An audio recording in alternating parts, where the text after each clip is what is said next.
कोकणातील प्रत्येक अपडेट जाणून घेण्यासाठी आजच माझे कोकणच्या सोशल मीडिया प्लॅटफॉर्मला लाईक, फॉलो आणि सबस्क्राइब करा। रत्नागिरी जिल्ह्याच्या दापोली तालुक्यातील धानकोली यादववाडी येथील शिंदे गटातील असंख्य कार्यकर्त्यांनी कुडावळे गण विभाग प्रमुख सुनील कुळे यांच्या प्रयत्नातून शिवसेना उद्धव बाळासाहेब ठाकरे पक्षात जाहीर पक्षप्रवेश केलाय।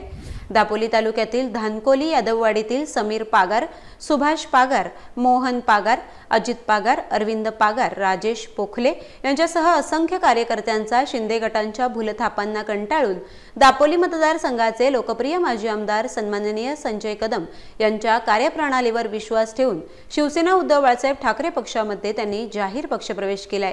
या कार्यक्रमाप्रसंगी दापोली नगरपंचायत माजी नगरसेवक व दापोली तालुका प्रमुख ऋषिकेश गुजर, दापोली तालुका सचिव नरेंद्र करमरकर, दशरथ पाटील, विभाग प्रमुख कल्पेश शिगवण, सुरेश शिगवण, संदेश गोरिवले, संदीप गोरिवले, संजय गावडे, स्वप्नील मांडवकर, प्रशांत कदम, जयदेव बेंडकर, प्रकाश कावणकर, सर्व शाखा प्रमुख, उपशाखा प्रमुख, महिला तसेच शिवसैनिक, युवा सैनिक, आजी माजी पदाधिकाऱ्यांसह कार्यकर्ते, ग्रामस्थ मोठ्या संख्येने उपस्थित होते।